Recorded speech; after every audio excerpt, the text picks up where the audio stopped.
Siddhis come in your life only to destroy you. And then, until your last breath, you will be suffering because of the Siddhi in you. And the mother would be watching whether this guy wants me or the Siddhis. Doing the mantra deeksha in Srividya means the purest answer I am giving you, which I have never shared in any other podcast. What Guru does is, for some karmic reasons, which they cannot continue their sadhana, Guru helps. Sometimes extending your life. When he cannot help the disciple, he will be present at the time of the disciple's death. And he will take that soul into his custody. Okay. And wherever that soul is deserving to stay in the other world, the Guru will direct that soul to that world of existence. Sage Durvasa gave me the experience of how he came from Hiranyagarbha. In my meditation, I saw a womb. I could see that there is a human face inside. Its eyes were closed. And when I focused on that, it opened its eyes like this. And I happened to understand that it is Sage Durvasa. He said, this is what is Hiranyagarbha. Guru Purnima, the domain, the portal where these Siddhas stay. They come very close to the earth planet to bless with their energy.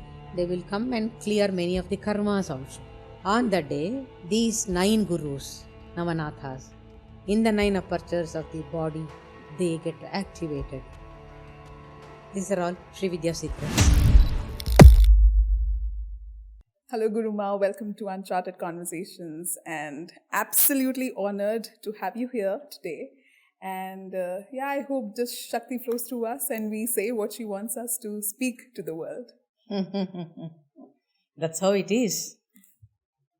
So I want to start because it's Guru Purnima around the corner, right? I want to start with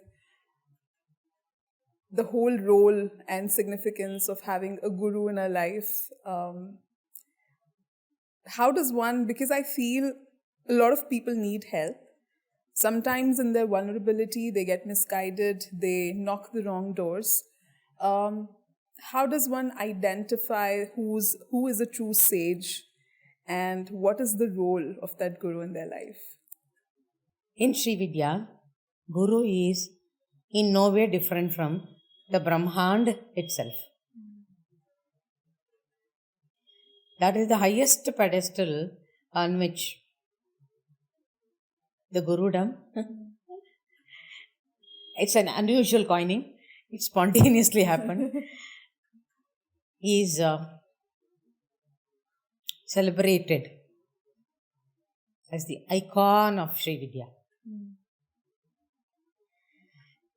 When I say this, people may feel that it is high sounding and highly exaggerated. I really don't mind what people think about it when I have to tell the truth. Right? Guru traditionally is understood as a physical manifestation of the divinity, as an expression of compassion, both from the Guru and, say, in Srividya, Divine Mother. As an expression of compassion and love, Guru is manifested. Guru कोई नहीं बन सकता है. Guru को बनाया जाता है in that tradition. So, a self-proclaimed Guru is not a Guru in Srividya. Because there is a whole host of tradition which protects, guides and blesses each devotee or a seeker of Srividya or a Srividya practitioner, you can say, in a very, very systematized constructs of the do's and don'ts of Srividya realm. Maybe my sentence became too long. I'm sorry about it. But Guru is unfathomable in Srividya. So when you ask a question, a novice, an innocent soul, gets confused about getting the Guru. Is it really possible that it can happen like that? When Guru is the Brahmand itself, Brahmand means all inclusive. There is nothing excluded in Brahmand. You name anything, you talk about anything, it has to be included in the Brahman. That is the meaning of Brahman, which is unfathomable, which has no directions, which has no space. You cannot measure it, you cannot fathom it. So, Guru is a small expression in the entire creation of this Brahman. In fact, sometimes I really wonder if we can use the word creation of the universe, because strictly speaking, creation needs a material. Right? But Brahmand is the one which supplies material to create anything in these so many galaxies and also on the earth. So I would prefer to use the word manifestation. In manifestation, there is no process involved. I know it's difficult to understand, but somewhere it's my job to throw these seeds into the conscience of the people so that they can work on it. Otherwise, what is Srividya? I end up saying the same off-beaten track statements. So in such a boundaryless Srividya, Guru is the focal point. Guru is the focal point. You might have heard about Lalita Sahasranama. It's a very popular scripture representing Srividya. But many people don't know that it is Srividya. They just do it as Divine Mother's expressions or descriptions. So I want to take these opportunities to say that Lalita Sahasranama is a major scripture to understand Srividya. Because Srividya as Tantra through scriptures is highly esoteric. Unless you have the grace of the Divine Mother and the Guru, you will not get an entry into the esoteric aspect of the Divine Mother. You should be happy with the description that Lalita Tripura Sundari is very beautiful. Yes, she is beautiful. She is the mistress of 3 worlds. The right? Empress. Empress. Yeah. But beyond that, if somebody wants to understand, now the trend has begun, I can see that. But when we got into this, Srividya thing, that word was never heard of. When Swami Rama initiated me in Srividya, neither I understood the role of Guru in Srividya, nor the very word itself as Srividya. So after the mantra initiation, I ran to him to ask, you said you have initiated me in Srividya. Can you tell me what Srividya is? And, Swami Rama, I have made this statement also in other podcasts, rarest of the rare yogis, a rarity among yogis. How and why? One statement I can make about him as a Guru is that you talk about any Siddhi that's available on earth, he was a master of it. Yeah. And the kind of tapasya and the explorations he made, where he was backed up by the entire lineage of sages. He was groomed in each path of spirituality. Name anything. He was made into a master by one particular sage, taking care of his knowledge, training, practice, teaching, everything. How vigorous that training must have been, you can imagine, in the deeper caves of the Himalayas. So when he emerged out as a yogi, he was not short of anything. कुछ भी कमी नहीं था. And the way his guru, you're talking about gurus, right? His guru groomed him. His name is Bengali Baba. Groomed him. If it was any other yogi in his place, they wouldn't have taken. He was just one example, I tell you, how gurus are being groomed. He was very good in singing, Swami Rama. Innate talent, Hindustani.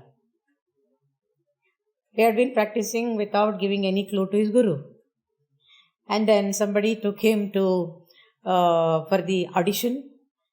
Those days it was only radio, right? Yeah.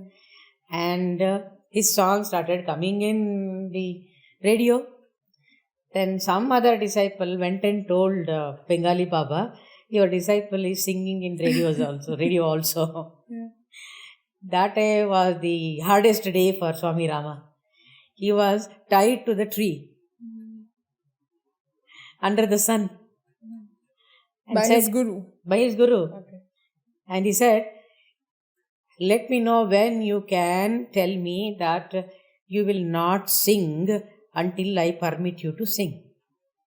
Until then you are going to be like this here only, under the sun. Then he promised. But he wanted to know why he should not sing. Yeah. Also. Yeah. What is the big deal? If I am pursuing yoga path, what is it that is preventing me to sing? Yeah. These are the questions even youngsters have in their minds nowadays, because now it is too much of freedom. But people don't even know what is it to be free. But even if you taste a little bit of what spirituality is, then all our ahankar about this freedom मिट जाता है. It just dissolves because we know that we are bound souls. Yeah. In Srividya, bound souls are called Pashu. So we all are Pashus. Yeah. So coming back to the Guru, then Swami Rama accepted, he surrendered. Then Bengali Baba said, I am training you for a very big purpose about which you have no idea. And music can become the biggest obstacle that you will not be able to get ready for the purpose at all. So, promise me that for another 40 years from that day, you will not sing. For 40 years. He gave his promise to his Guru instantly. No questions asked.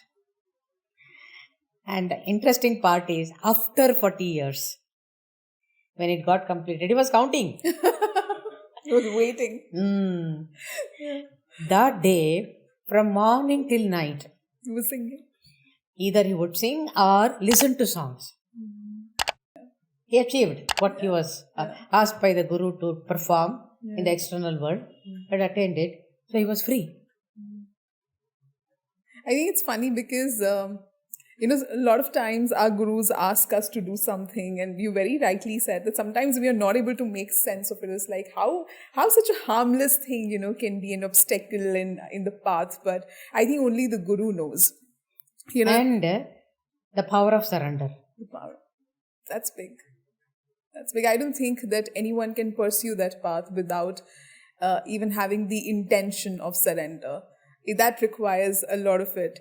In the last episode we were doing, we did speak about Srividya a little bit, and My guest said that, in the whole Guru parampara, in the whole Guru lineage, we say that, we have a Guru and then they have a Guru. But if you actually trace it back, then who's the ultimate Guru? The Mahamaya herself, right?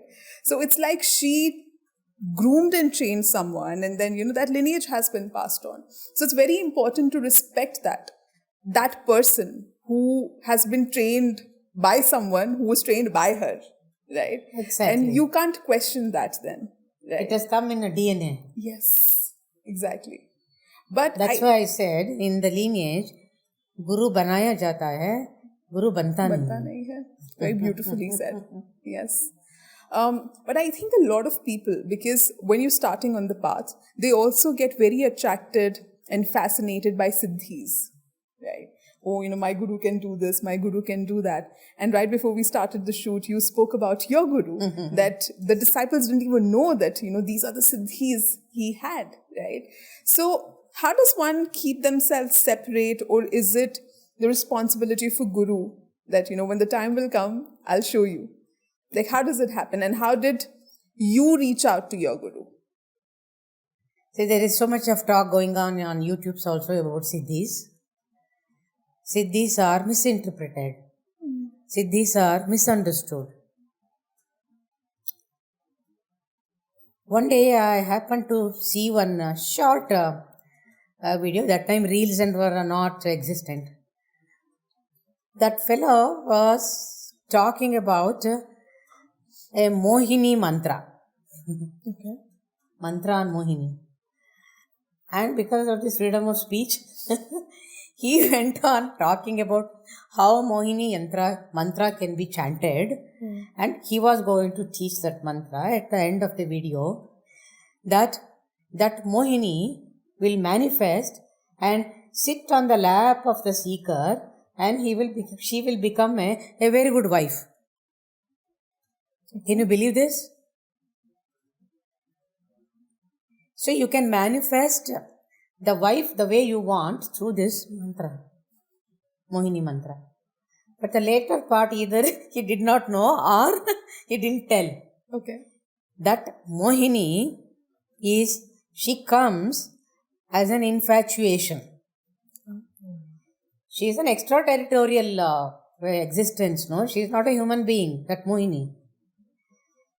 So you have invoked her through that mantra. And you don't know how to have a control over that mantra. You know only that part of it. It's like Abhimanyu, who went into the Chakravyuha and he was not taught how to come out of it. Yes.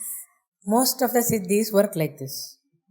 And most of the seekers who go behind, they go after these Siddhis, their life is pathetic. At least in a week's time, I get 3 to 4 phone calls, or I don't receive any phone calls, emails and all that, which Gaurav handles about this question. That we don't know, somebody gave the mantra of this Mohini or that kind of a Devata and all that. Without knowing, we were forced sometimes to do this Anushtana, 8 months, 9 months like that. And then Siddhi ho gaya. And then what happened? In the initial stages, we enjoyed it. Yeah. Then that energy which happened to give him that Siddhi took over, mastered that person. Now, he had to listen to that power energy because he did not know how to control it. Yeah. That's also why you need a Guru.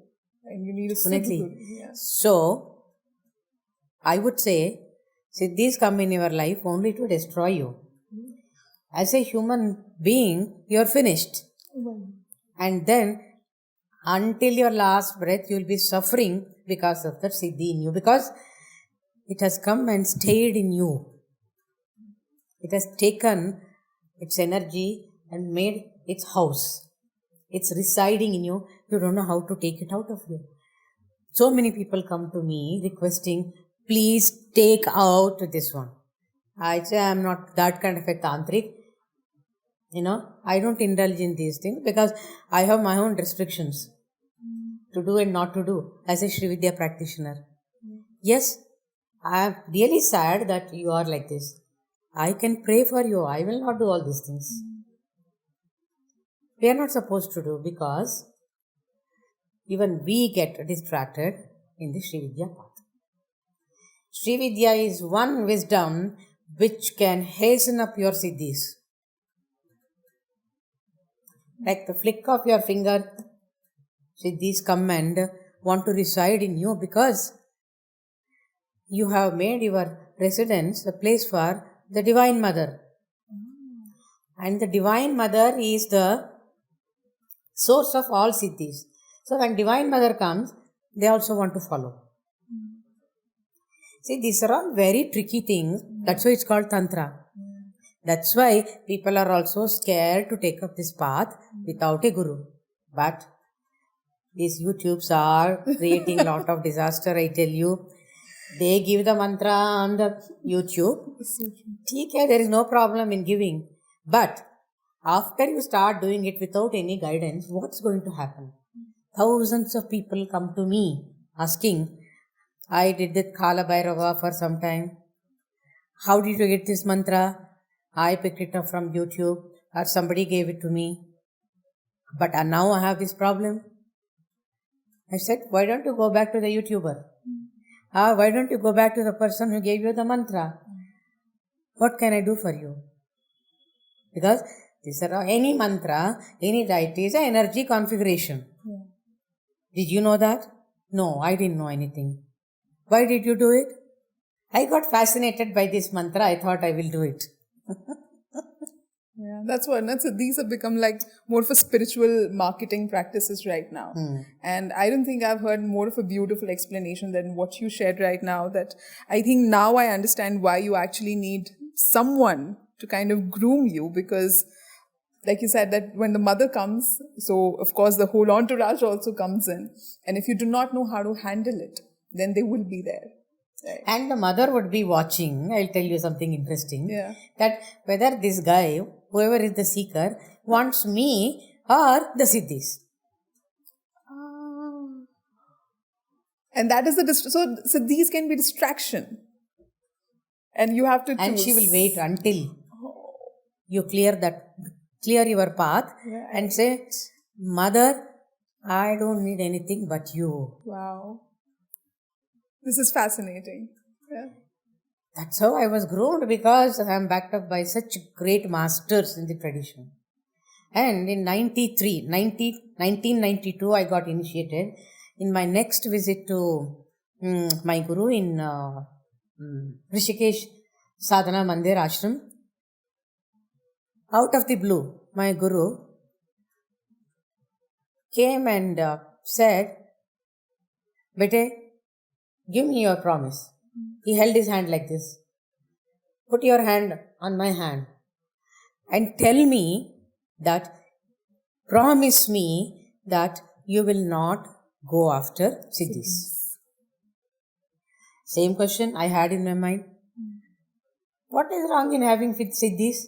What if they come? What can I do about it? All weird questions and unanswerable questions I had. But I dare not ask my guru. That is the difference.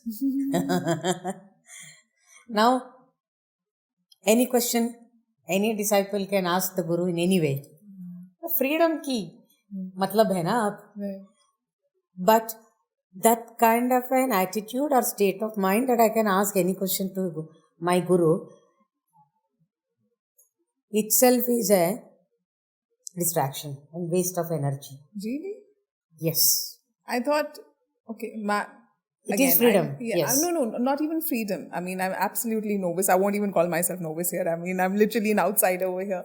But I always thought that, when you get the right guru, you were so bare, open and naked in front of your guru that, he already knows it. B, I thought that, you can speak of whatever it's you not want. so. No? It's not so. Help me understand. They have an invisible fence. Okay. Which you cannot see. Yeah, of course. Which systematically keeps you away in a decent distance. And for gurus of Srividya stature, they don't need any question asked in the oral technique. See, my whole teaching was done in silence. Whole teaching. I used to come to meet Swami Rama for 1 day, 2 days, maximum 1 week. But do you think I would get to meet him every day? No way. When there is a time fixed and I am sent for, then I have to go and then for a few seconds.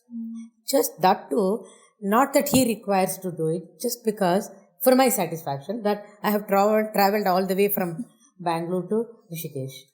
But whenever I went, I knew it was an inner calling that Guru is calling me. He is to the purpose, to the point. Because he doesn't need that kind of an interaction from his side. Most of my questions were unanswered. But I kept on doing my sadhana. And in the sadhana, when these questions are answered, that is the ultimate. All your questions drop off, dissolve. That is the greatness of a Sri Vidya Guru. Because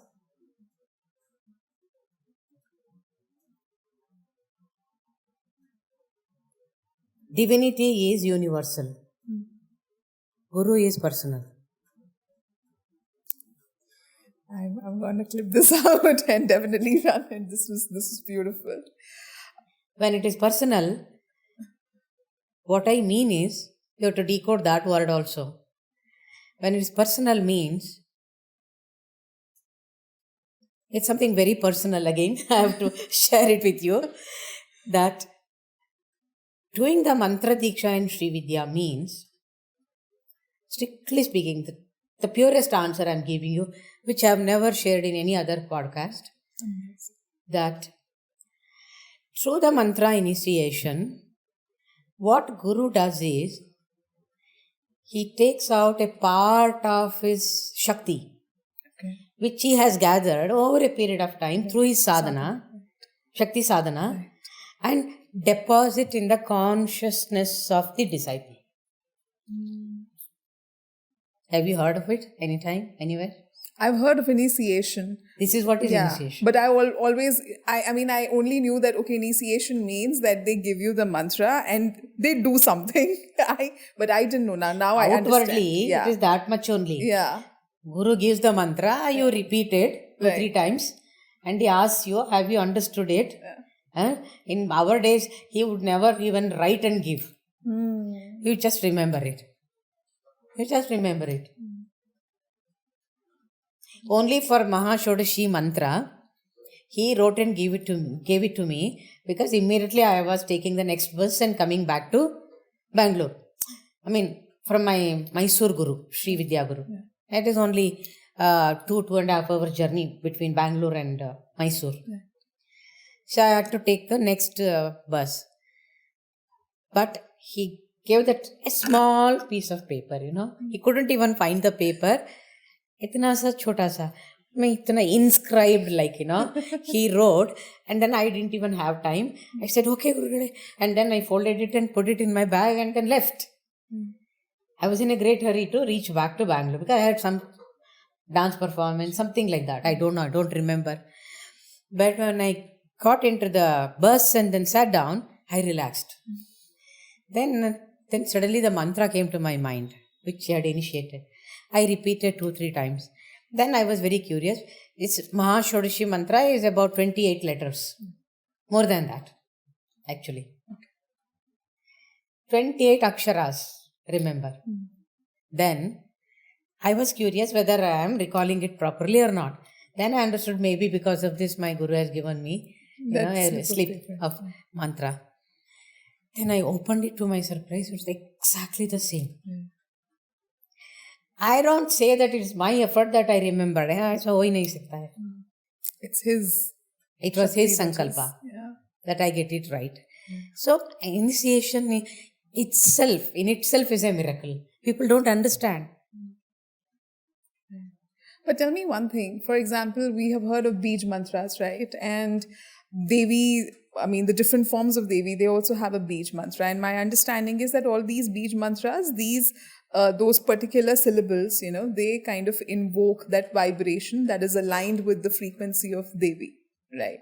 So now when I hear this, is it then also important to kind of have a guru to also give you the Bij mantra? Because, like you said, in today's world, Bij mantras are like, Open market. Yeah.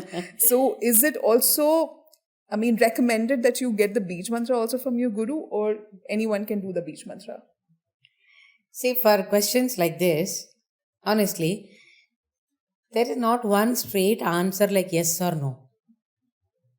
It works in different ways because people don't know what Bija Mantra is all about. Bija Mantra, according to me, is the highest intelligence. That intelligence which I am talking about, which is the vibration of the Brahman, the highest intelligence, which is responsible for this little limited intelligence that we call.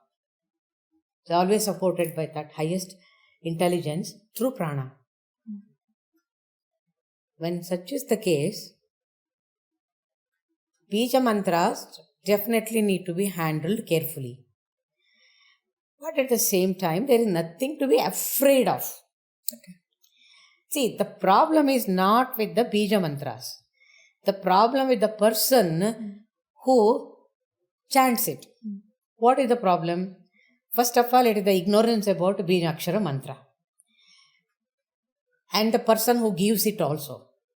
He has a responsibility to explain and do everything that is needed before it goes to the hand of a seeker. But in YouTube's, I don't find that system working. See, when I initiate somebody, I make of course it's a digital platform, and my guru said, I was never for initiating online. My guru came, by then he had left his body. He came and said, what was that? Change your core values. He came in my meditation and said, because I didn't want to initiate through online. Yeah. Because I never received the mantra like that online. So I was kind of very apprehensive about it.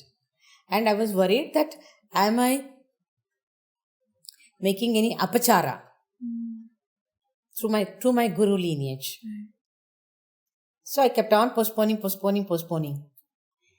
Then, because it was COVID time, the pressure was on that and everything had to be done through online. So at that time was a very critical time for me.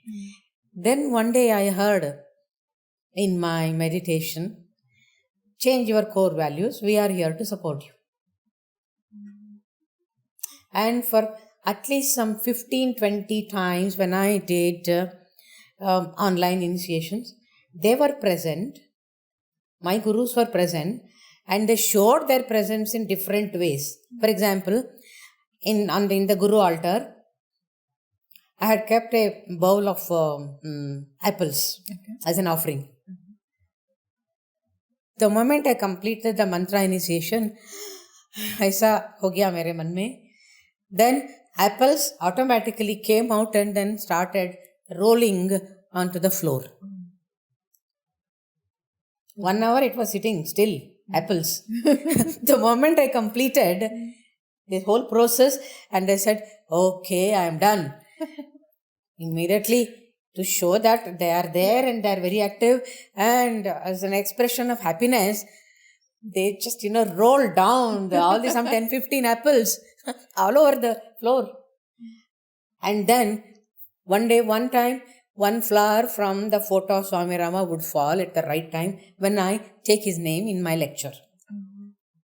And I am sitting like this, parallel. I am not sitting in front of the photos. People are seeing the altar. Immediately their eyes would go there and And next when I take another guru's name, Bengali Baba or somebody, Brahma Vidyanandanatha, whoever, because I belong to two traditions, right? One is Himalayan, the other is Vidyaranya tradition. So in one tradition, the system is to be connected practically, connected to three gurus: Swaguru, Paramaguru and Parameshti Guru. Means his guru. Sometimes Apara Parameshti Guru is also included depending on the situation. So they would be present and the flower would fall from that particular photograph to say that today I am present here. What I mean is, in Srividya Mantra Deeksha, Gurus are always 100% present. If you ask me how many, need not be one, need not be two, or can be one or in thousands. Why thousands? Because it's a tradition of lineage of Gurus for, Swami Rama says, 20,000 years of Srividya, of the sages. I have experienced the presence of sages where I cannot count their number. Particularly on Guru Purnima day, I have been blessed. And one time, in the ashram, there were some seekers.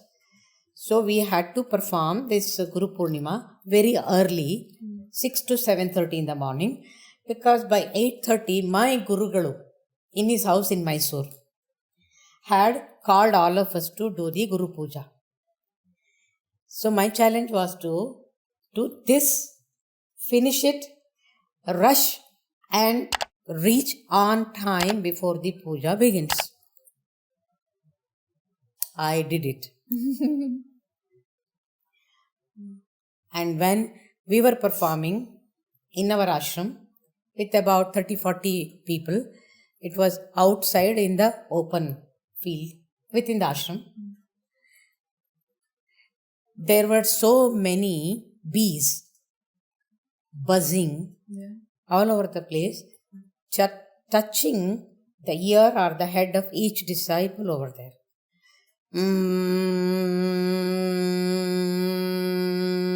As the mantras were chanted?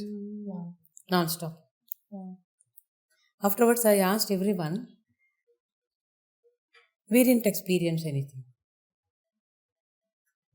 But I had the experience that there were so many bees moving around, which I could not count. I was very happy. I understood what it was. Then rushed to my Guru Galu's house. After everything got over, when we go and do his arati, we do arati to him, because he is the incarnation of the Divine Mother at that moment. And he sits like that also. You can see that he is Divine Mother. Gender doesn't matter, not the body. Of course. So when it was my time, his son told me, you come and do the arati. You come and do the arati. When I went to do the arati, he opened his eyes. All the time he had closed his eyes. He opened his eyes and said, I thought you wouldn't come. You wouldn't come today. I was in for a shock. Come on. Why is he asking like this? Why, Gurugale? I am supposed to be here and I am here. He said, you have already met so many gurus in the morning, gurus in the lineage. Why would you come to meet such a small guru like me? Wow. I was in tears. I said, I have always considered you as best of my gurus. That kind of difference is not at all there in me. So, Gurugali, you have to please take back these words. I said. And he laughed and said, it was a test. That's the beauty of gurus, right? Like, you never know this. They're like always unpredictable. They know how to keep you on your toes. Yes. Absolutely. That's why I said you cannot be Virajman, you with that kind of a body language and Gurugale, what is happening? I said, tone bhi hum nahi laga sakte. Because their aura is such that even if you want to do, you will not be able to. Yeah. I mean, they're blessed by Mother. Yeah. First time when I met Swami Rama in Mysore, he was sitting in a suite in a very big hotel. Right? That suite was so big. When I entered, I couldn't see where he was sitting because there was very dim light. And there were 2-3 sofas. And he was sitting at the back, far end. It was a huge room, And from the brightness of outside, when I entered, it took some time for me to adjust my, sight to see where he is sitting. Then he just showed his hand. Come and sit here. He showed another sofa. In normal circumstances, he would go and sit there, right? But as soon as I started taking my few steps, I didn't know why I went and sat at his feet. That was my very first meeting. So, that is why Bhagavati is called what? Sri Rajne Namaha. Maharajne Namaha. Right? Yeah. She is the empress of the 3 worlds. And the Guru is also, once he attains that state, you can see and feel that he is the emperor or empress of the entire universe, of the 3 worlds and beyond. Yeah, I mean, imagine he's been entrusted by the mother, of course. I mean, that definitely means a lot of things, right? There is a beautiful episode which I have written in my second book by name Messages of the Himalayan Sages. My first book was also, carries the same title. Yeah. But the tagline in the first book is timeless and timely. That's the tagline. And this message, this title, I did not frame. Okay. When I had a pen in my hand writing something, it flashed that this is the title I have to keep for this book. Timely and timeless is something very significant in this. Then I thought after writing this book, there ends the matter.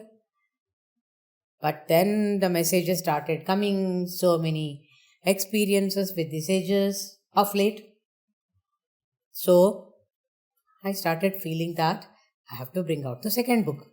So this whole year, after releasing this book last year during Guru Purnima, this whole year I was being kept busy to write the second book. Then the message came that it has to be the same caption. Title. Yeah. Only the tag I was allowed to change. This time it is visible and invisible. This also I did not do. It works at the intuition plane. If you ask me how does it work, that's one thing science has not been able to explain. That's Tell us, elaborate this unexplainable, anecdote that you've experienced during your this sadhana. Veena Symphony, Celestial Veena Symphony. It was a very clear-cut message to me. That was a time when I was initiated in Mahashodashi mantra. Okay. And Mahashodashi Dhyana Shloka is given to you, how she looks like. Okay. In a very traditional way, we have to practice. Sure. Anganyasas and Karanyasas are given. Dhyana Shloka is a highly esoteric expression of what Mother Divine is. And Srividya, Mother Divine is a 3-dimensional, which is a popular way we understand her. Normally like a human being, plus much more. Isn't it? She looks like a human form. This is called mandala. Technical word in Srividya is called mandala. Mandala means it's an energy sphere. And then the same divine energy can also be understood through a yantra. Yantra is Sri Yantra. And then another dimension is of the same divine mother is mantra. So there are three different aspects of Srividya. Okay. And they are interconnected. So to say, divine mother in the human form, which is called mandala, can be transformed into a yantra. And the yantra can be shifted over to a mantra. A mantra can be again reframed as mandala. Again, the mandala can be experienced as mantra. This is the beauty of Srividya, which is the highest knowledge. So many people ask me, Can we do the mantra? Can we keep the Srividya yantra also? Can we also keep the photo of the Mother Divine? Yes, you can keep. But only a Srividya Guru knows that why do you want to waste your life and time for all these three things? People are not happy. When I say this, when my own disciples know, means there is no my own disciples. Just for the convenience I am saying, all the disciples are in the tradition. I am only a tool. I am only a channel. Yeah. Right? So when they ask me, Guruma, can I, now that you have initiated me in Srividya, can I go to the market and bring Sri Yantra and keep it in the puja room? Or they say, I have already bought it, but it is kept in the showcase, not knowing what to do with that, because people are frightened because different kinds of stories are there about Sri Yantra. Right.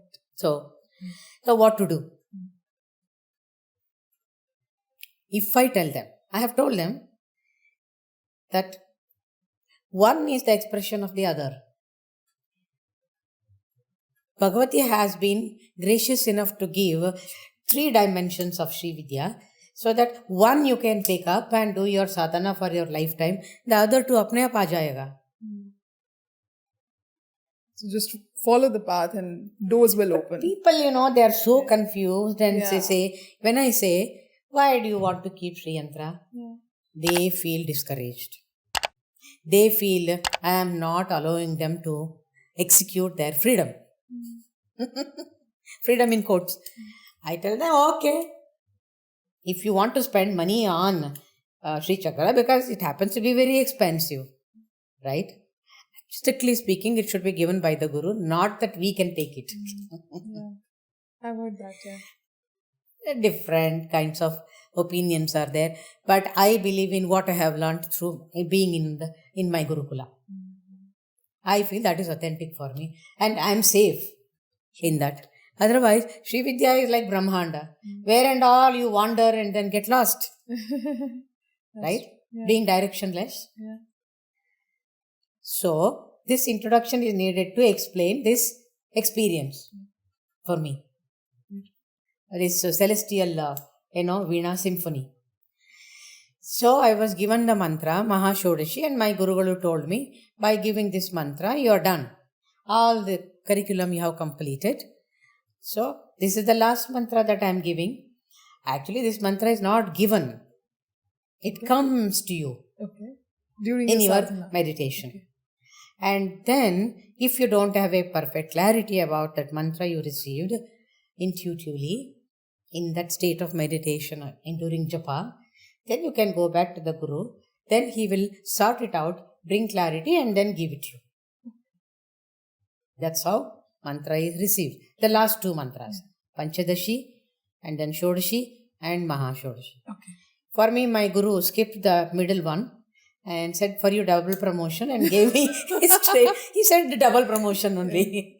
And then he said, straight away I am giving you Mahashodashi mantra. It's like certificate, diploma, degree. Yeah. You straight away take the degree. Straight away do post-graduation, not the degree. Wow. Yeah. Because that is the ultimate. Mahashodashi. So, I was doing with great enthusiasm. I was flying in the clouds. And my Guru said, if after taking this mantra, you are free. You don't have to come back to me. You can do whatever you want. Is that a test?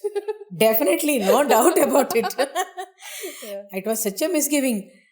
I said, Gurugale, I have accepted you as my lifetime Guru, and you are telling me that I need not come. What do you do with the mantra without you? You cannot tell me like that. Whenever I want to come, I want to come. You are not going to stop me. And by that time, being with the Guru for 10, 15, 20 years, we become part of their family. His wife also, his son, daughter-in-law, whoever it is, we become part of the family, because everything happens there only, in their house. So it is a beautiful Gurukula system of learning which I always aspired for, and Bhagavati made it happen for me. How beautiful. Yeah. It was Bhagavati's wish, which Guru made it happen. ऐसा ही चाहिए था मुझे. Then I came back and I am doing my meditation next day morning. In the bus only I checked whether my mantra is correct, what I am reciting with that slip which I had received from my Guru. So I knew that I know the mantra. I don't have to take the help of this readable stuff. So I start my meditation. And I started with Dhyana Shloka. Okay. In that Dhyana Shloka, I will not go into the details. It is said that Bhagavati is the confluence of Mahakali, Mahalakshmi, Mahasaraswati.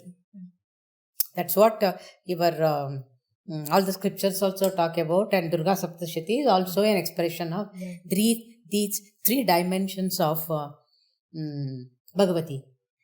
And Mahashodashi means that form. Okay. So when you talk about Saraswati, Mahasaraswati, she has to have a veena in her hand. Right. So it's one veena, one hand, she's playing the veena, and then the tenkara, we say, that she has to play the veena. Right, this index finger has to be used. Right. And she's using it. And she has so many hands. 2 hands, she's using it Veena, for right. playing the veena. In the picture, the 3-dimensional, which was given to me as dharana for this mantra. Okay. So I came to that part of the dharana where I say that she is holding the veena in her hand. I said that and then I got stuck. I could not say the next lines. I was lifted to a different world altogether, and I had no body consciousness or even that where I am sitting, what I am doing. It's just the veena is playing, and Bhagavati is sitting with that stance. To play the veena, you have to sit in a particular stance. Since I am a Bharatanatyam dancer also, we use all these stances.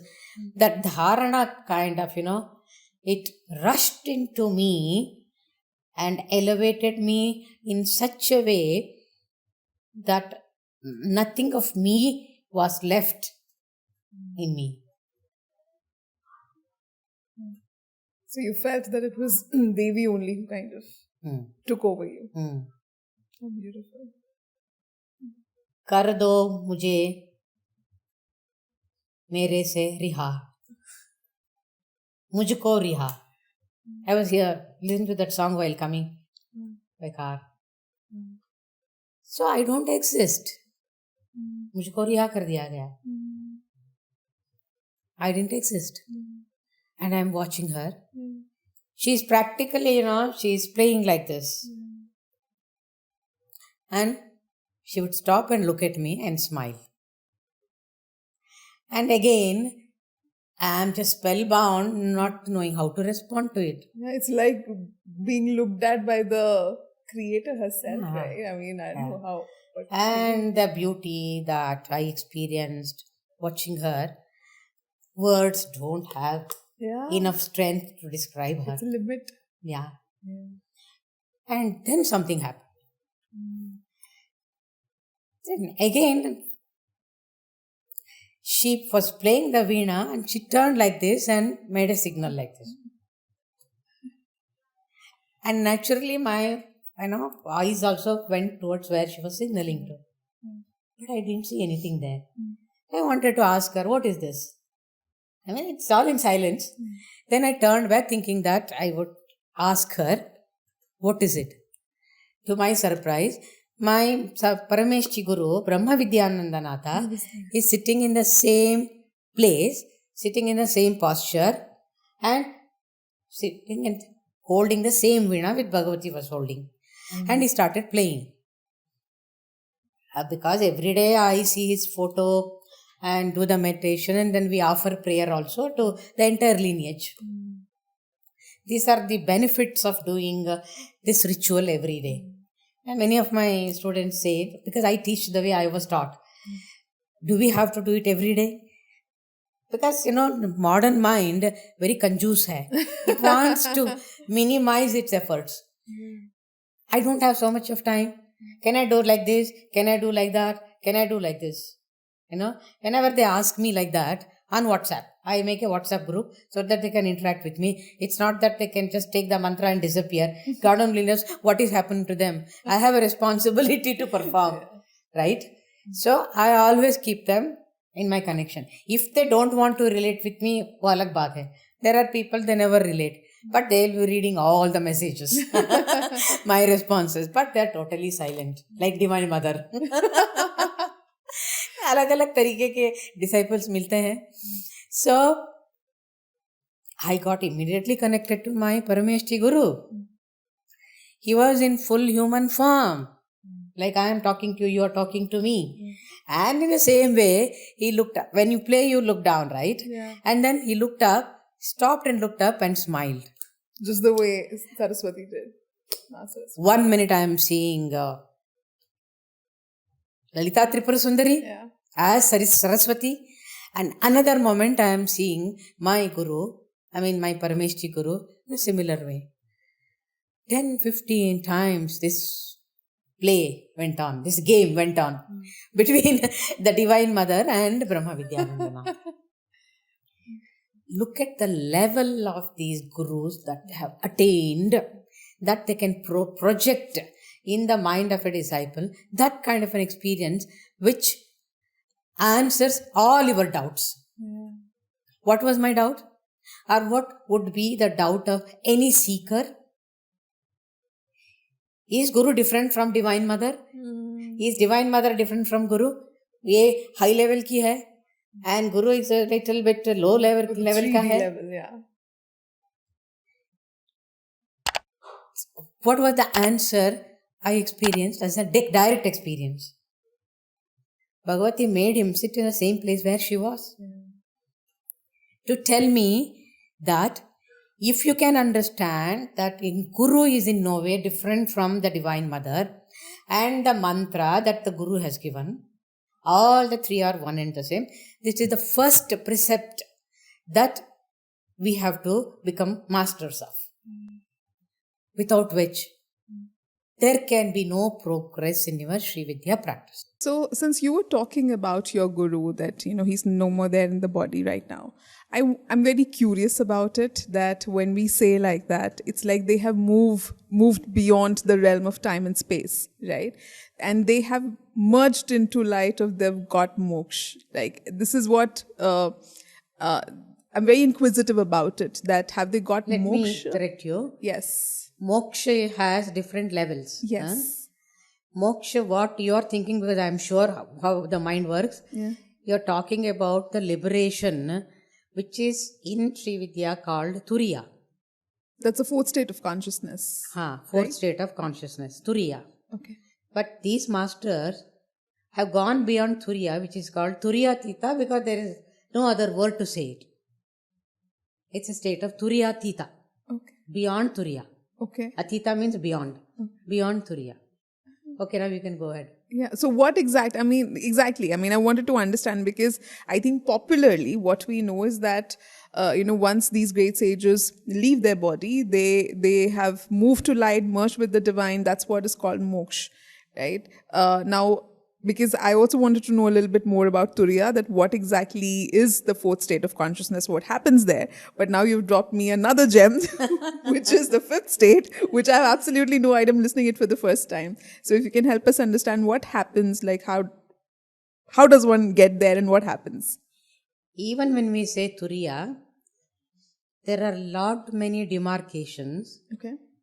That is, one word will not say the different levels of consciousness that a seeker has attained. Okay. So in Vedic way, in Upanishadic way, these are all explained in different ways. So Samprajna Samadhi, or just examples I am giving, Nirbija Samadhi or Sabija Samadhi. Okay. They are all Samadhi. Right. But they are qualified with the tagline. Samadhi, Samprajna Samadhi. Samprajna or say Sabija Samadhi are almost one and the same. Sabija Samadhi means your consciousness is still attached to this material world. Okay. In the body, when you are meditating, when you enter into the state of samadhi, it can be sabija samadhi. Means your consciousness is here and your consciousness is there also. Okay. To simplify the matter, your thought process, which is called the mind, is also still active. Right. But in that state, your so many thoughts are merged into one thought, which is sacred thought. It can be mantra. Okay. That is the difference between thought and mantra. That's what, when I want to say something, it ends up to something which, without explaining which, this cannot be understood. So, Sabija Samadhi, where if your path is to take the mantra and enter into state of Samadhi, that's the practice given to you by a Tantric Guru. Mantra means it is Tantric Guru. Okay. Sure. There are two categories of gurus.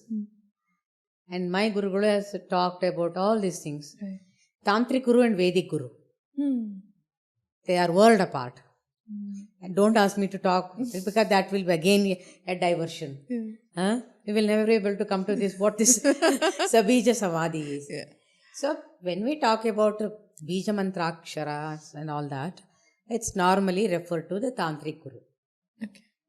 Because it's all related to the realm of Tantra. Tantra means mantra. Mantra means Tantra. But there are Vedic mantras also. I am saying this because tomorrow when it is released, you should not get a comment that she is telling something wrong. Because mantras are all Vedic also.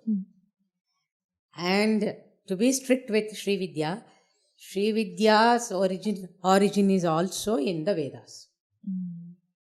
But there is a big fight going on between scholars and Tantric Gurus and all that Veda is superior. One group says, then the other group says, no, Tantra is great. So, let us leave it to them to debate over it because kuch nahi milne wala hai usse. Proving that something is greater than this. Okay, we will accept that Vedas are revealed texts. Similarly, Tantric scriptures also. Which is the source? My Guru tradition also says that Tantra has its source in Vedas because this is the most primordial knowledge that ever existed. It is Anadi. Primordial means Sanatana. Sanatana means which has no beginning, no end. So, it always existed. It will continue to exist. It will be there. Even after all our fights about Sanatana Dharma gets over also, it will stay. So, coming back to, Sabija Samadhi, in that, the consciousness is still in the plane of thoughts. Okay. In the sense, I am aware of that state. Okay. That I am in Samadhi. Okay. So, it's awareness, basically. It's awareness, basically. Sure. Awareness. That is called Sabija, where that bija can sprout into different states towards becoming a tree. Means it's not a final stage. You got my point? Yes. Not a final state. Yes. Of that Samadhi that people talk about. So when you say moksha, it is very mysterious. So they are kind of further classified to tell you one seeker goes through all these phases. You cannot skip any. That's why getting into Samadhi is one thing and learning how to come out of the Samadhi is another thing. Again, I take the example of Abhimanyu. If you don't know how to come out of it, it's done. So, Gurus will not allow you to stay in that state of Samadhi until you have mastered the art of coming out of it also. So, Guru's guidance means in silence. That even when you are practicing Samadhi, Guru will watch over you. And when he knows where the struggle is, he knows. where the struggle is. Then he will pull you out of the samadhi when you are struggling to come out of the samadhi. Look at the job of Guru. So easily you make use of this word Guru. So what is the final stage of samadhi? Or moksha, like you said, there are levels of moksha. So what is the final one? You are talking about, that where the Guru has merged with the Divine. Supreme Consciousness, the Divine. In this also there is merging. It's a Bija Samadhi. You experience the ultimate. But it's not total. Because your consciousness is still here in 3D. Okay. Because your thoughts are still not totally dissolved. Where you have a total command over even the thoughts also, that you keep it in one chamber and dwell or dive into that chamber where it is without thoughts. I'm trying to simplify it. And then you should know how to again unlock that room and then come back to this room. Otherwise, you're there. So once they reach there, they can access any dimension. So They can be Guru anywhere. holds your hand in every meditation that you perform. He is present so that whenever you have that kind of a difficulty, he need not be sitting next to you. He can be in the other shore. Still he can direct your meditation. And whenever you find it difficult, until you master the technique where there are no glitches, he will guide you, continue to guide you. And those who have not been able to attain that level, but for some karmic reasons, which they cannot continue their sadhana and attain that perfection, Guru helps. Helps sometimes extending your life, taking you out of that karma. That's what happened with my husband. That's another story. Then, or if for some reasons it cannot be extended, because Guru has to oblige the Prakriti also. The Prakriti which has held your body in her control. What is Prakriti?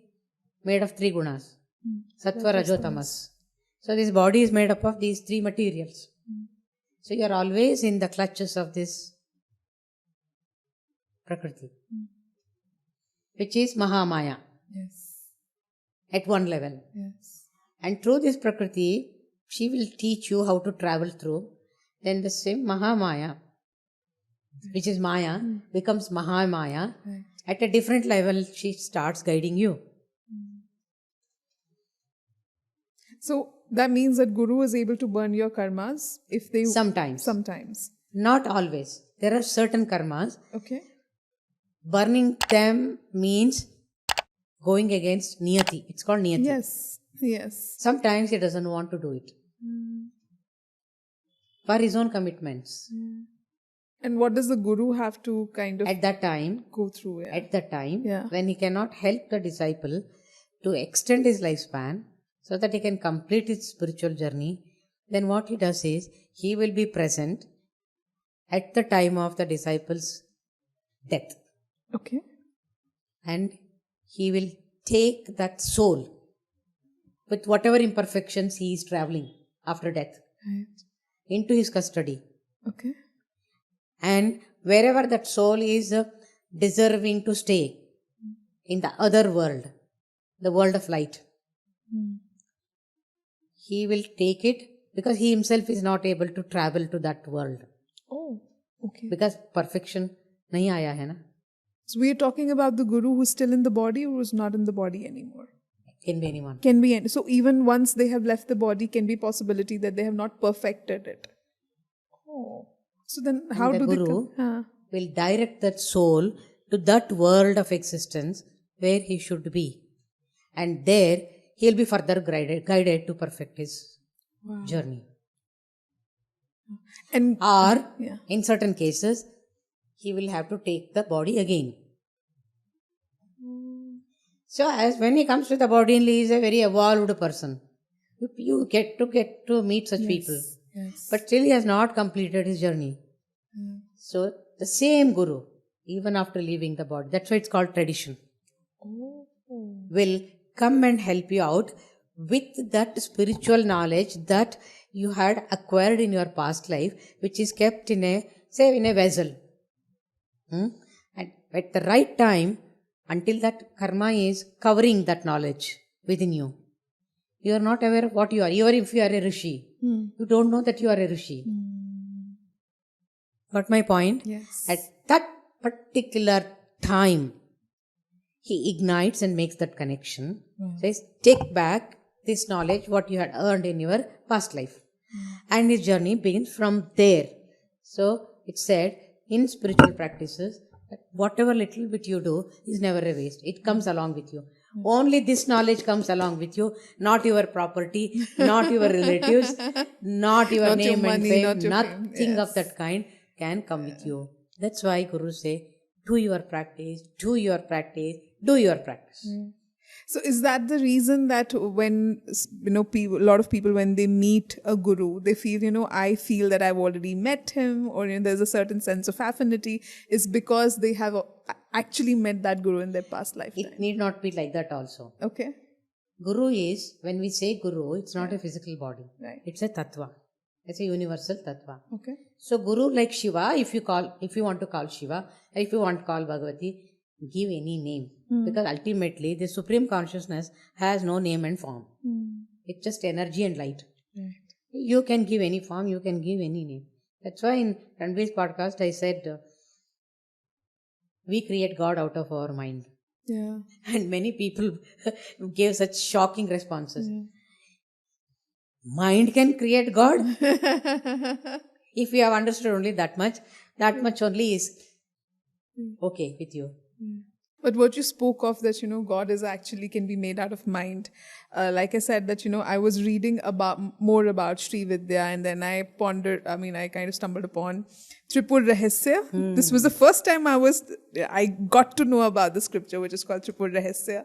And as I was reading, I got to realize that why it is not too much of mainstream. It basically gives you a lot of things which can It's shake about the you. foundation of a lot It's of about people. you. Yeah. Which, when I was kind of going through it, I realized that a lot of such concepts, like, for example, he spoke about God or karma or moksha, how it said that, these all are basically, correct me if I'm wrong, because that was a very surface level reading. I feel it takes lifetimes to kind of understand these, right? No, not lifetimes. It's only the grace. Yeah. It's the grace, exactly. But all these concepts are also in a way kind of keeping you trapped in this cosmic matrix. I don't know if that's true, but I would want you to highlight in this. Yeah. Mind has many layers.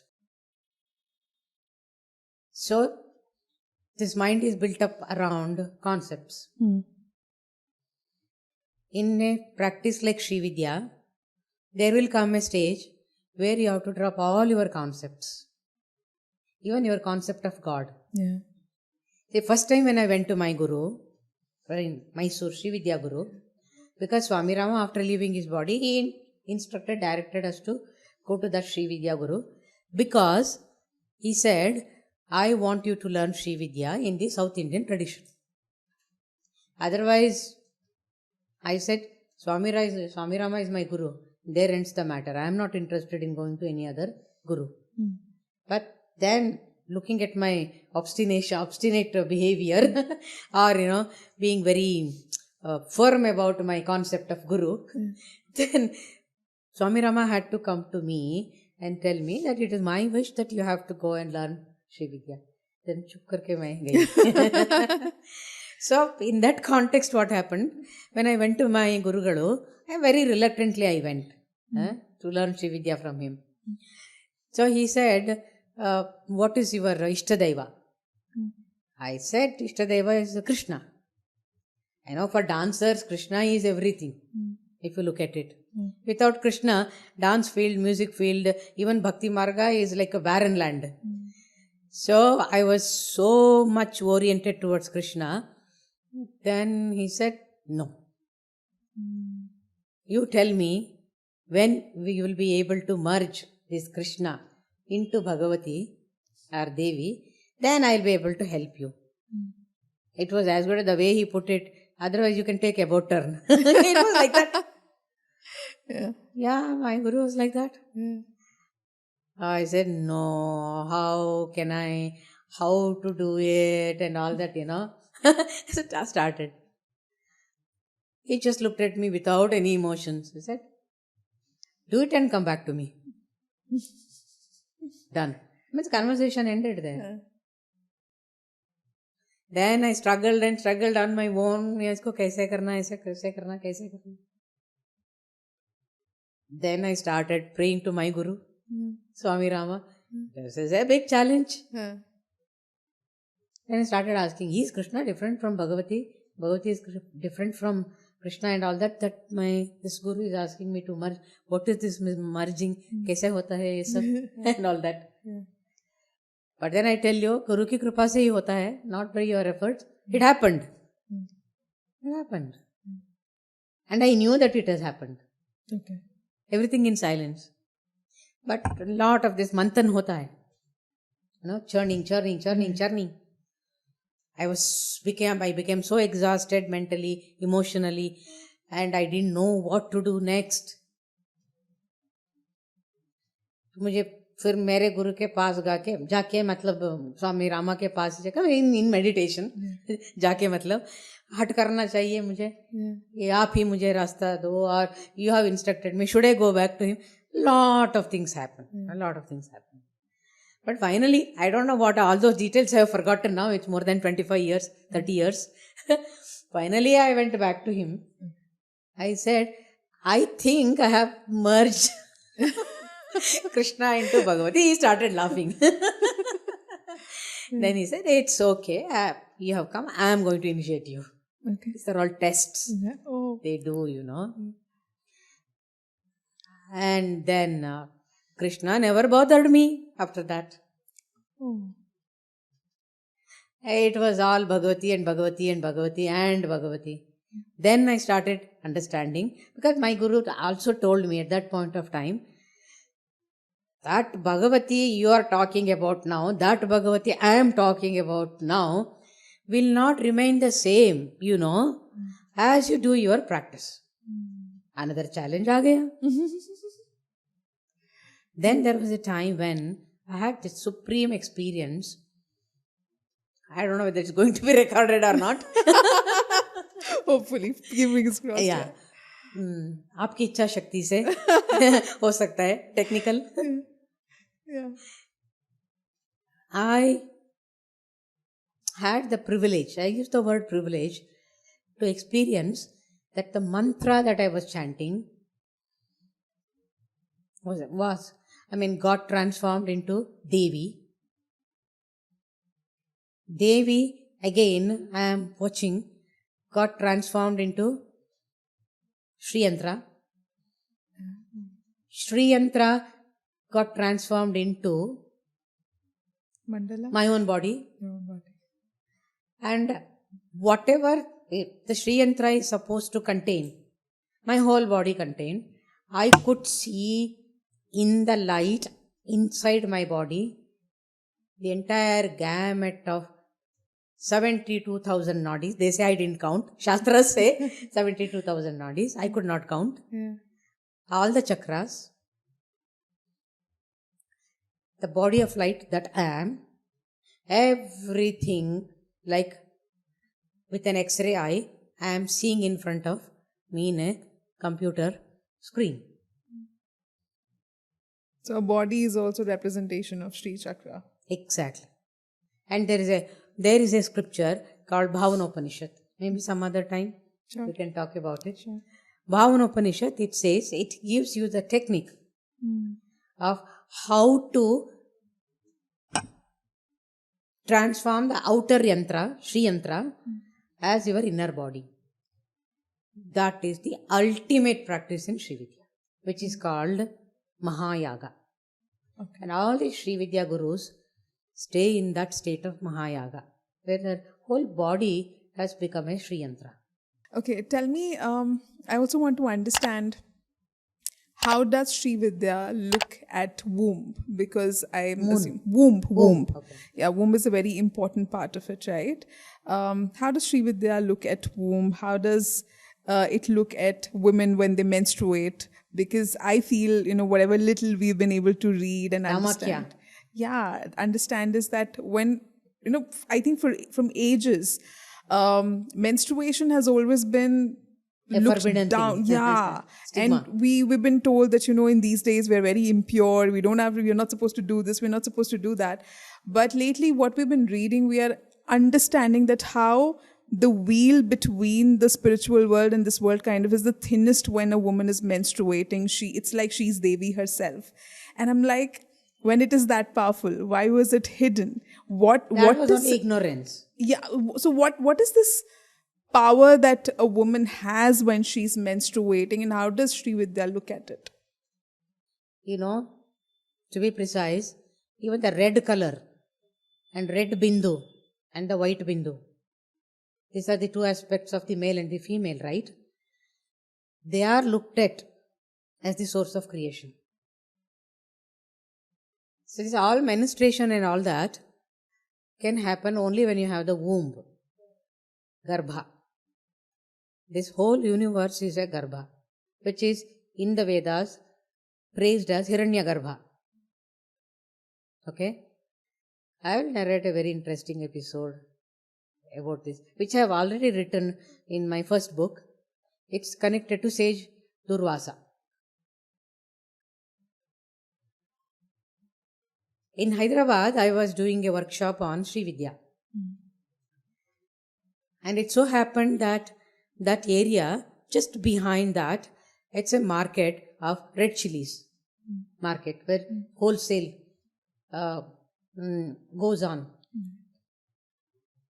And it so happened that somehow, because of the breeze, that coughing kind of a thing came through the wind, and everybody, there were about more than 100 people in the big hall. They started coughing, including me. Okay. And I could not continue to talk. Then I realized, what was I talking about? I was talking about the Guru and the Guru lineage. And the connection of the Guru in the human form from the universe onto the earth. Okay. In Srividya, it's all spoken about. So I said, a disciple's, as a human being, a disciple's first connection takes place with Hiranyagarbha. Okay. So that first connection was given to us through Sage Durvasa.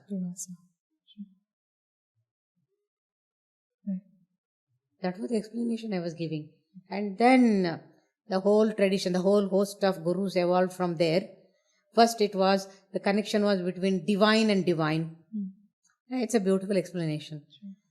Divine and divine, where the guru is very divine because he is from the Hiranyagarbha. The divine quality is intact. It's not adulterated yet. And the disciple who is seeking for that knowledge is also divine. So the combination of divine and divine is the highest between the disciple and the guru. So the description goes on like this. And now what we have at this point of time is, in Srividya it's called Manava Voga. Okay. Manava Voga. When you combine it, otherwise it is Voga. Voga means stream. So Manava Voga means the stream of the human who are gurus. And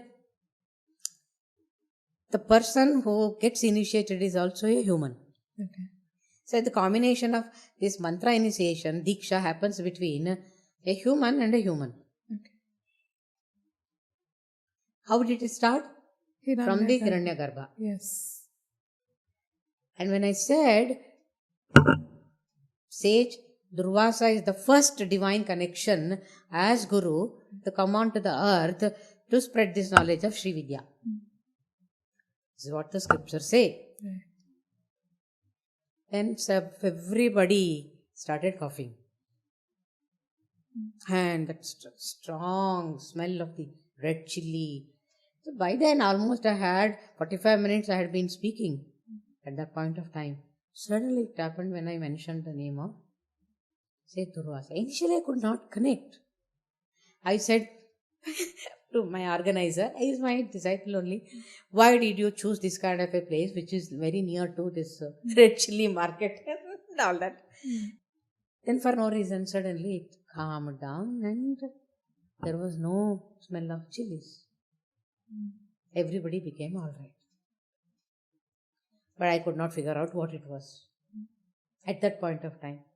So workshop got over, and another story that, we were next day we were supposed to go for a retreat somewhere near Anantagiri, it's called, near Hyderabad. Okay. So the whole team was ready. Next day we were supposed to go. On the way we stopped for breakfast, and there was one Avadhuta sitting in the street, in front of the bank steps, steps, which was closed for because it was a holiday. It was Sunday. And there I went. I was very much attracted to that person. So both of us went and sat with him, myself and Gaurav. There was a big team, but they were all having breakfast. So I told him, go and ask him if he wants to eat something and we can get him a glass of juice. This was very hot. That's how it started. Then I ended up going there and talked to him. Then that person said, Avadhuta, he was behaving in a weird way. People in that place had concluded that he is a madcap. Nobody would go near him. So he started saying, if that sage or the Samrushi, somebody has decided to make use of my body, what can I do? He's telling me. And he went on talking so many things which we could not understand. And धीरे सब कुछ समझ में आने लगा. Because he used to be on and off, on and off. When he is off, he would be listening to somebody. I saw he used to do that. And suddenly he came back, he would come back to senses. And he would start saying something. And that even to decode was so difficult. It went on for 2.5 hours. Then we left him and then went for the retreat and came back. A lot of things happened. And came back to my host where I was staying, to Hyderabad. That day night, around 3 o'clock, I was woken up. And I was turning to my left side, and then in my sleep, I turned to my right side. And before that, you have to become straight, right? On your back. At that moment, I heard somebody talking to me in my ear because I was half asleep. Say that all that you heard, all that you went through, it was because of Sage Durvasa, that is me. In English. They just know all languages, okay? For your information. Language is not a barrier. Because they talk at the para level. And that it gets, nowadays you have a translator which can translate any language. Sages already knew this technique. So it was Durvasa. Then 1-to-1 we put together, whole team sat and discussed and reviewed the whole topic. What all happened, step number 1, number 2, number 3. And then my lecture was recorded and a lot of things happened. Then we got the connection when I mentioned the name of Sage Durvasa, that it was the first divine connection, that is Hiranyagarbha. He made an entry there. And you all know how Sage Durvasa is described. It's fire element. Kopagni, Rudragni. And what is the best way to show you that I am fire who has come here? Chili is the best example, right? After eating, you get to go through that fire experience in your body. You say, no, my tongue is on fire when you eat chili. Oh God. Look at the connections. Wow. Instant presence. They don't even take minutes to come from that far off land. We think they are somewhere there. And be present in front of. This is my experience. Wow. Not even minute. Minutes is too long. It's an insult for them. If you say they take minutes to manifest. They're anywhere door. They just open and they can land anywhere. Because they have become the universe. For them, there is no distance. They are always with you. Yeah. And that is the quality of the divine, right? Omnipresent. Yeah. Sarvajna, Sarvastita. All these Sanskrit words are there to describe the divine. So sages are in no way different from the divine because they have attained that state and they have dissolved themselves. Still they have retained their siddhi to come back to the body also. Come back to their senses. They can use their sense organs. Make their presence felt in different ways. They can enter into somebody's body and then. So Garbha. Yeah. So next time, Sage Durvasa gave me the experience of how he came from Hiranyagarbha. Okay. In my meditation, now before that so many things happened. In that connection, I was questioning. Then, actually I am traveling in a car. Okay. But meditating in the morning. So when I got into that, suddenly I saw one face lying down like this. Okay. In my meditation, I was very conscious that I am meditating. In a moving vehicle. Before I can say it's a face, to be precise, I saw a womb. Okay. Now, all the scanning techniques and all that, you can see how the womb is. Right. Right? Right. That womb, which is covered by membrane. That's how the child is protected in the womb. So you saw all of this in the meditation? In the meditation. Okay. Not only seeing, I could feel it. Like how you feel this. Yeah. As a material, as an object. Material object of this world. Then, I am watching very curiously. I could understand it's a womb. I could also understand this is the membrane that has covered something which I am not able to see. Then suddenly, slowly, the membrane started tearing apart. Not tearing is a harsh word. Started slipping out. When it started slipping out, I could see that there is a human face inside. Could not recognize. When I saw, its eyes were closed. The face's eyes were closed. And when I focused on that, it opened its eyes like this. Okay. Big. Yeah. Without blinking, just staring. And I happened to understand that it is Sage Durvasa. He said, this is what is Hiranyagarbha. And that womb turned into golden color. Wow. This experience is enough to explain what is Garbha, what is womb of the Divine Mother. Absolutely. Right? Yes. Yeah. Because I shared this knowledge, what is Hiranyagarbha, what is the divine origin of a guru, first how it evolved through Hiranyagarbha and divine connection with the divine disciple. Names are also given. Who are they? Oh, okay. In the scriptures. And then how it became a connection with semi-divine and then the human. That whole process is given. Because I was explaining, without a direct experience, the sage was gracious enough. He wanted to bless me with a direct experience so that when I share it with somebody, with confidence, with totality of understanding, I share it with humanity. Wow. So, Guru is the divine womb, so also the divine mother. They are one and the same. Wow. They have become divine through their sadhana of Srividya. So when they talk about womb manifestation, right, that means that the whole manifestation is happening through Devi and through your Guru, right? Because like even if I look at from a very scientific lens, they say that our womb has this mitochondrial DNA, which, I mean, I have that essence of what my mother had and then her mother had, and that's how the whole lineage is in me, right? And they say that so whenever you were kind of trying to create the reality for you, you will be only able to create what your lineage was backing or blocking, right? So, this definitely it has become a buzzword now, manifestation. But when you're doing it from mind, it's very half. When you're doing it from your womb, they say it's because Devi is really, she has this urge to create something. Better to use the word Shakti. Shakti, sure.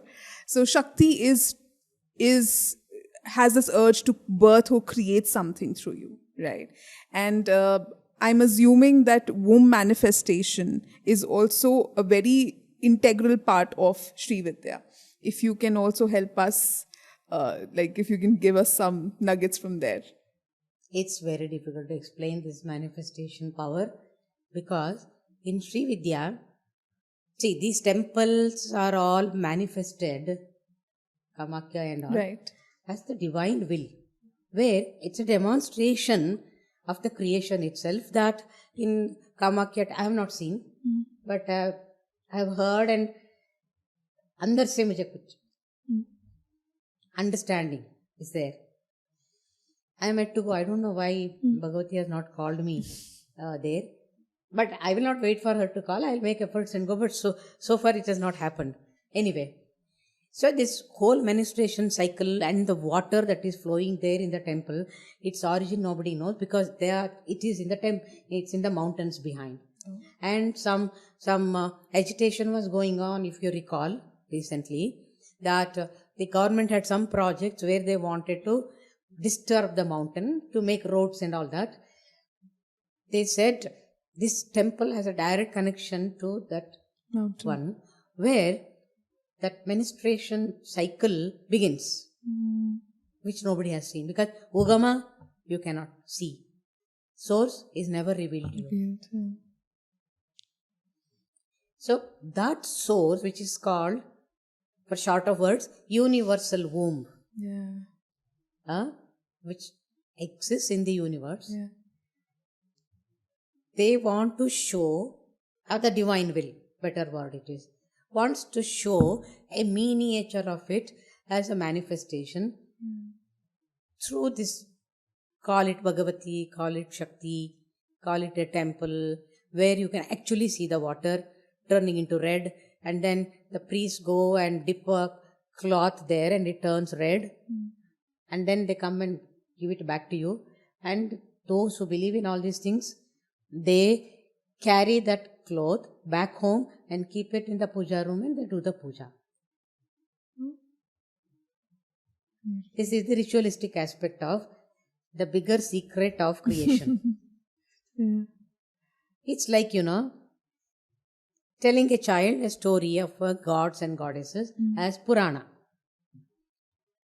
But the real secret of what it is, only gurus who have mastered the Srividya, who have become the divine mother herself, can only demonstrate these powers.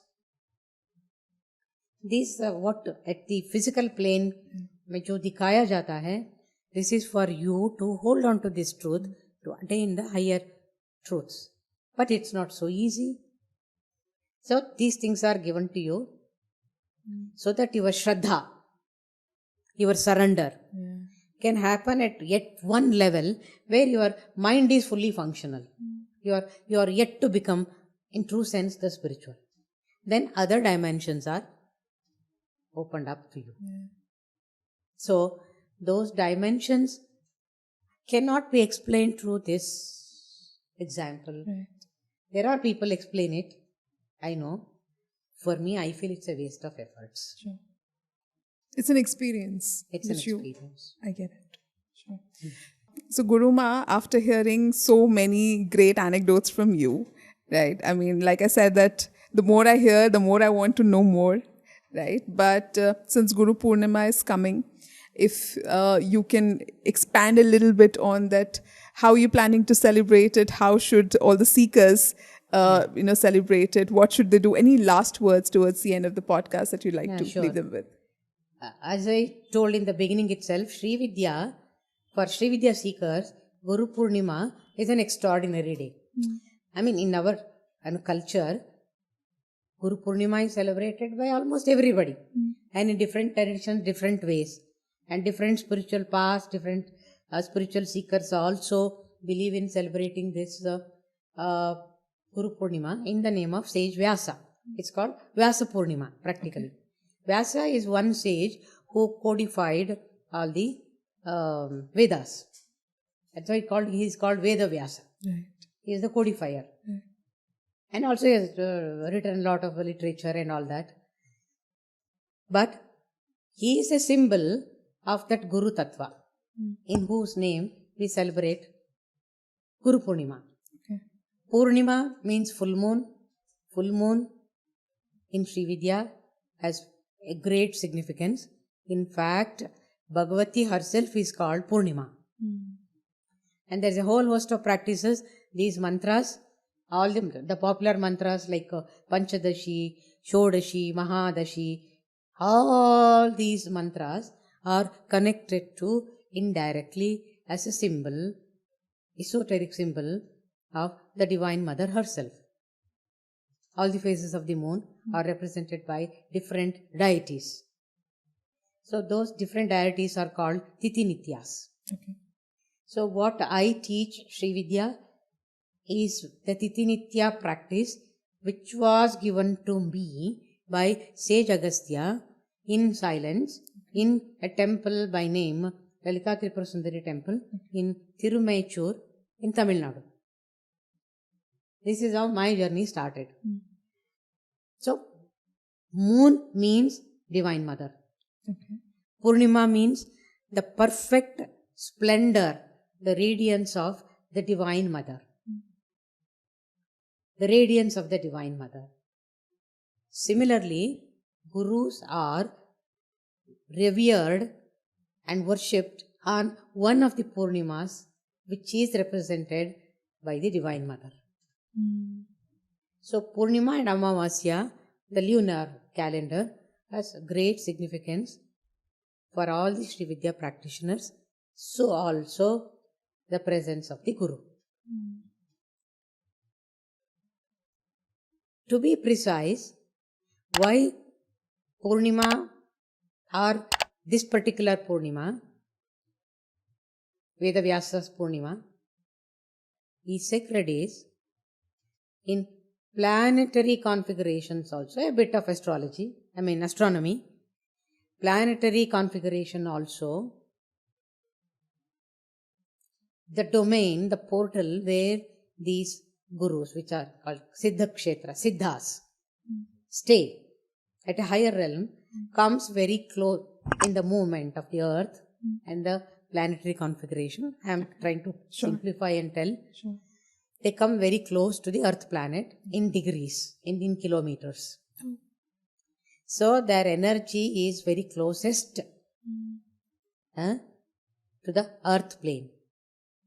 So that when Guru Purnima is celebrated on such a day, our awareness of Guru Purnima itself will make us get the benefits of these sages and gurus who have merged themselves in the universe, and they are the universe, they are the supreme consciousness itself, that they come so close to the earth to bless with their energy, which is very easy for us to receive also, we little human beings. And even the mind, to Srividya seekers, they come much more closer and bless them with great gifts of knowledge, great gifts of Siddhis, and also a day if the disciple is in meditation or in that meditative mood to open himself up to receive that energy of the Guru, they will come and clear many of the karmas also. So every human being is benefited at different levels depending on what he can take, what his body is capable of taking through sadhana.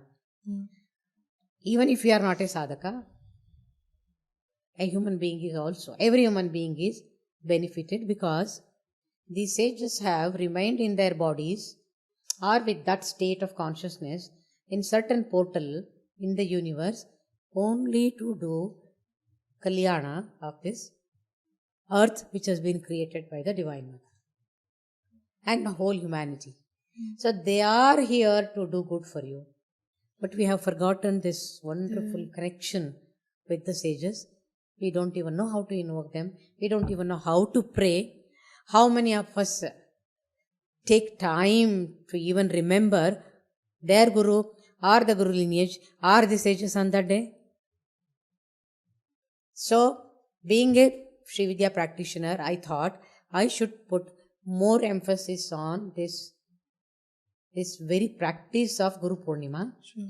And not people take it in a very casual day like any other celebration, and they are involved in their day-to-day humbug.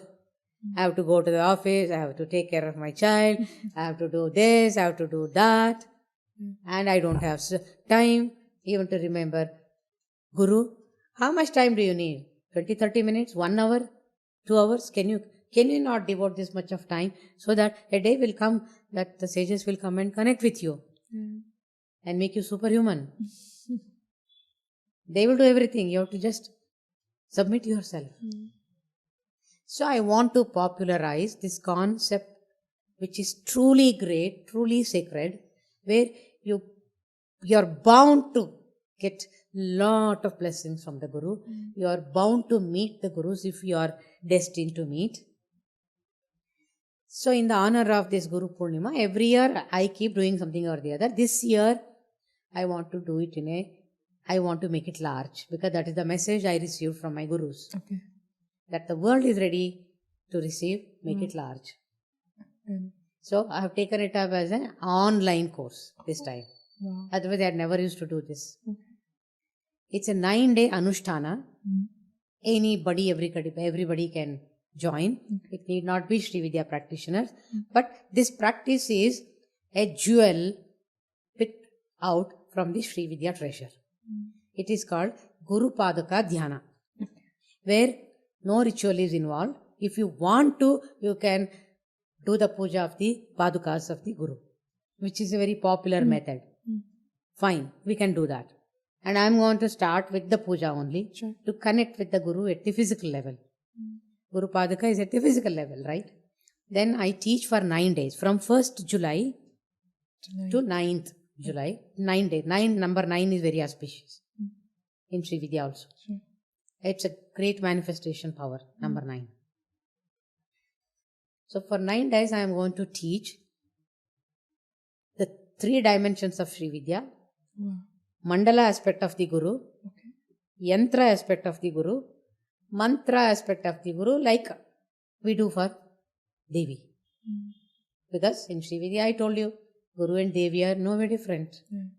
Until you come to that understanding, your Srividya practice will not progress. And what about people who pick up these mantras from YouTubes and chant on their own?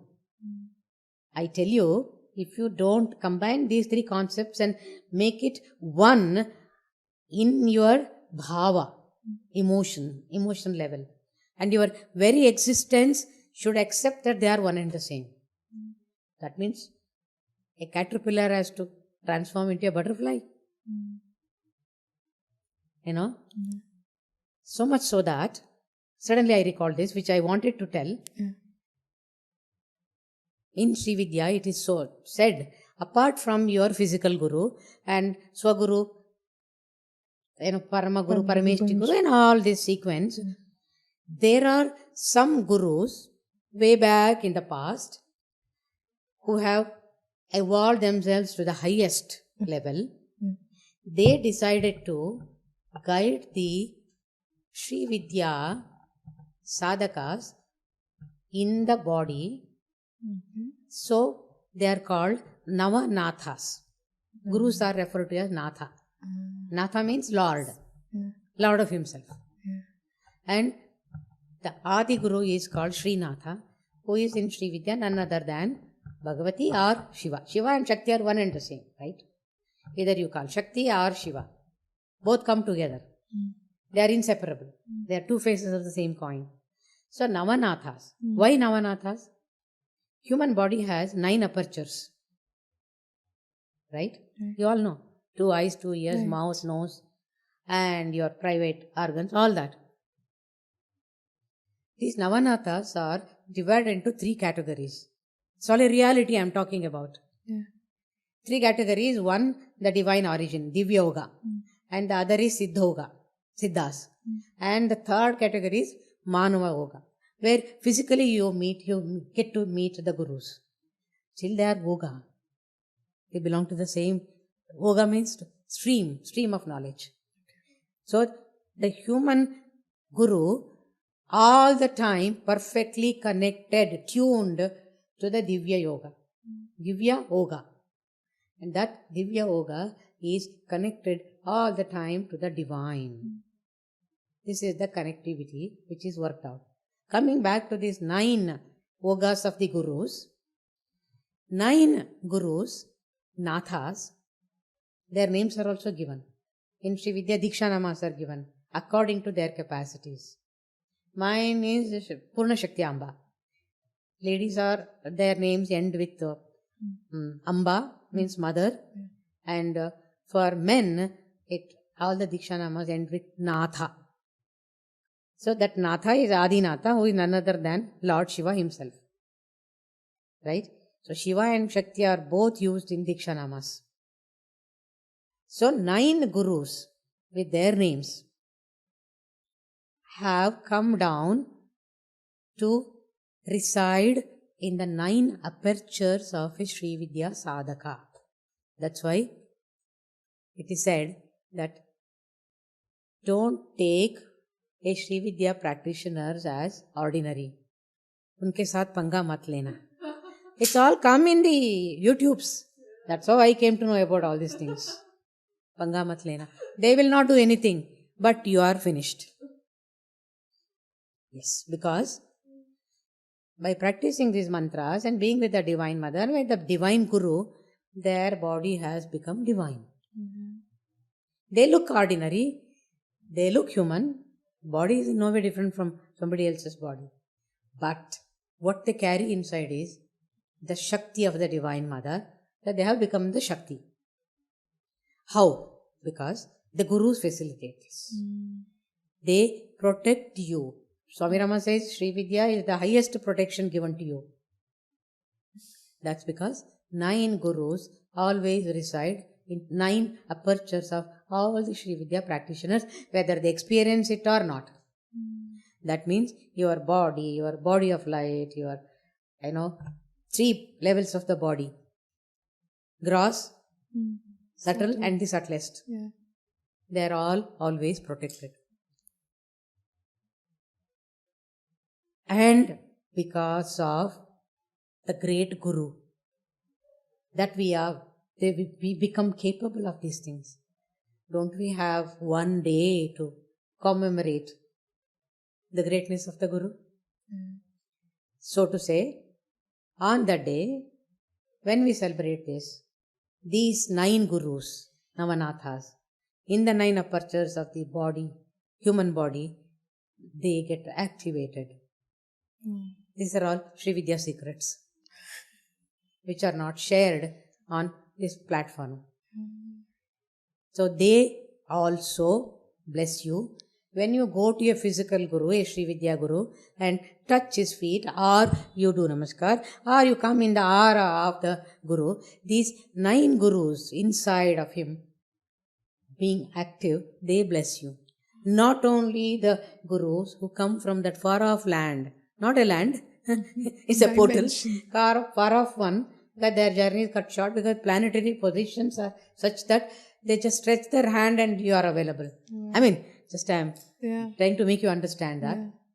When such a sacred phenomena happens, 1st to 9th and then on 10th actually is the Guru Purnima day. Day of the Purnima, not the night.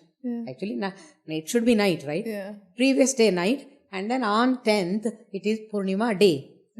Where the entire Guru lineage is very active. On that day, early morning, same time, we are going to release this book, Messages from the Himalayan Master, Himalayan Sages. And this time it is visible and invisible, because they are visible, they are invisible, both. On that day, they are visible also to some people. So I wish all those who can make up their minds to be part of this moment or a day which is filled with grace and the divine energy. So that in different ways they can be benefited. Whether they know it or not, they shall be benefited. Thank you so much, Guruma, for making us come more near and experience the blessings of the gurus and, what they really are and how we might be disconnected, but I feel through whatever little conversation we have had, that loving presence is always there. Right? They're always watching Definitely, out for for us. sure. They're always looking out for us. And whatever has happened today is also, their will. Whatever you've spoken, whatever people would be hearing and interpreting, it's all their will. So thank you so much. I consider ourselves at NeoYug very fortunate to have this conversation with you and get a little bit more deeper glimpse. I know that, it's really impossible to understand someone who's unfathomable, but still get a more deeper understanding of Shakti and of our gurus. And thank you so much. Gratitude from the heart. I am also extremely happy that, all these things could happen about talking about Guru and all that because of this platform. Thank you. And the digital medium, right? Fantastic. Thank you. Thank you. A big thank you to all of you who stayed till the end of the episode. I hope that whatever anecdotes that were shared today, whatever we have discussed about this beautiful parampara that we have in our culture, which are gurus, you have got a deeper understanding of it. A lot of you won't know, but something happened while we were shooting this, and I really want to talk about it. When you're sitting with a spiritual guru, it's obvious that things would happen. You would feel presence. You would feel things happening, right? When Guruma was talking about Srividya, one of the questions, she actually unveiled a secret, which our audio didn't pick it up. And after doing 22 episodes, this is the first time it happened that a particular section, right when she started talking about this is a secret that I'm unveiling, the audio went off. And we understood that it's her will, it's Shakti's will and grace that she doesn't want it to be out so soon. So we have not recorded it again. We do not want to go against it. We abide by what she said. But it was beautiful conversation with Guruma about sages, and not just a conversation. I think all of the team members and me, we experienced what it is to having that presence felt. We did feel it. And I've never said anything like that after any podcast, right? This is the first time because we did feel it, and I would really want to share it with all of you. So if this podcast invoked something in you, answered your questions, or made you feel a presence, please do not forget to like and subscribe our channel just as a gratitude. And please do share it with someone that you think is on this path and this podcast can help them. And we'll see you again in the next episode with another exciting guest. Till then, take care. Thank you.